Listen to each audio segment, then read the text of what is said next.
السلام علیکم ورحمۃ اللہ وبرکاتہ۔ محترم سامعین، پیارے بچوں اور میرے اسلامی بھائیوں، 7 سبق ہمارے ہو چکے تھے، آج 8ویں سبق ہے ہماری، اور اس میں صرف آپ لوگوں کو نقطوں کی اور کچھ حروف پڑھائے گئے، تو پھر سے واپس ذہن نشین کرانے کے لیے دہرائی جاتی ہے وہ چیزیں، اس کو بغور سماعت، کیونکہ بار بار دہرایا جاتا ہے، یعنی بہت ضروری ہے، اس لیے دہرایا جا رہا ہے۔ اگر اس کی پہچان نہیں ہوگی، اس کی سمجھ نہیں ہوگی، تو ہم قرآن پاک صحیح پڑھ نہیں پائیں گے۔ اس لیے یہ ضروری ہے، بنیادی چیز ہے، بیسک ہے، اس کو سمجھنا، اس پر غور کرنا ضروری ہے۔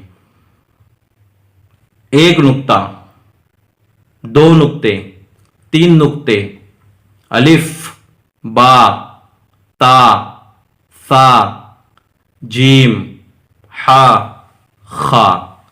یہ ہم نے ابھی خا تک پڑھ چکے تھے۔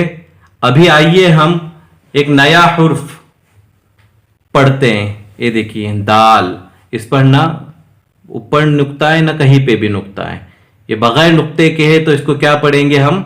دال، دال، دال، دال، دال،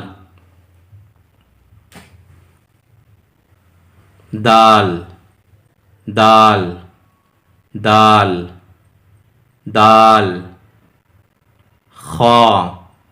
میں نے واپس سے وہی سمجھا رہا ہوں کہ دیکھیے خا پہ ایک نقطہ آیا، خا تلفظ بدل گیا۔ سا 3 نقطے ہیں، سا، سا 2 نقطے ہیں، کیا پڑھیں گے اس کو؟ تا۔ کیا پڑھیں گے؟ تا، تا۔ الف، جیم، دیکھیے یہاں پر ایک نقطہ آ گیا، اس کے نیچے بیچ میں کیا پڑھا جائے گا اس کو؟ جیم۔ ایک نقطہ ادھر، کیا پڑھیں گے اس کو؟ با۔ اس کو نقطہ ہی نہیں ہے، اس کو کیا پڑھیں گے؟ ہا، ہا، ہا۔ چلیے آج 8ویں سبق کے ساتھ 9ویں سبق بھی ہم ملا کر پڑھتے ہیں انشاءاللہ۔ سبق نمبر 9، سبق نمبر 8 ہو چکی ہے، 9 شروع ہو رہی ہے۔ 1 نقطہ، 2 نقطے، 3 نقطے، الف، با، تا، سا، جیم، ہا، خا، دال۔ دیکھیے دال کو یہاں پر ایک بھی نقطہ نہیں، اس کی پہچان کیا ہے کہ اس کو نقطہ ہی نہیں ہے، اور یہ دوسرے حروف کی پہچان ہے، یہ دال ہی کی شکل میں ہے لیکن اوپر ایک نقطہ دیا ہوا ہے، تو اس کو کیا پڑھیں گے ہم؟ زال، زال۔ اور اس نقطے کو اگر ہٹایا جائے تو کیا ہو جائے گا؟ یہ دال، اور اگر نقطہ دیا جائے تو کیا ہوگا؟ زال۔ بغور سماعت کیجئے، زال، زال، زال، زال، زال، زال، زال، زال، زال، خا، خا۔ دیکھیے ایک نقطہ ہے، کیا پڑھیں گے اس کو؟ خا۔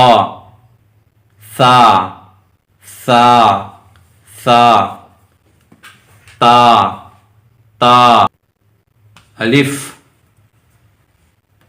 ہا۔ یہی دیکھیے پہچان اس کی، اوپر ایک نقطہ ہے تو کیا پڑھا جائے گا؟ خا، اور اس کو نقطہ ہی نہیں، کیا پڑھا جائے گا؟ ہا۔ با، دال، اور اسی دال کے اوپر ایک نقطہ دیا جائے تو اس کو زال پڑھا جائے گا۔ یہ ہے کیا بغیر نقطے کا؟ دال، دال، دال۔ تو آئیے آج ہمارے سبق نمبر 8 اور سبق نمبر 9 یہ 2 سبق ایک ساتھ ہو گئے ہیں، تو میں پھر سے اللہ سبحانہ و تعالیٰ کی بارگاہ میں دعا گو ہوں کہ اللہ تبارک و تعالیٰ ہمیں قرآن پاک صحیح طریقے سے پڑھنے کی نیک توفیق عطا فرمائے، اور آپ لوگوں سے گزارش ہے کہ ہمارے اس چینل کو سبسکرائب کیجئے اور کوشش کیجئے کہ اس چینل کو عام کیجئے۔ السلام علیکم ورحمۃ اللہ وبرکاتہ۔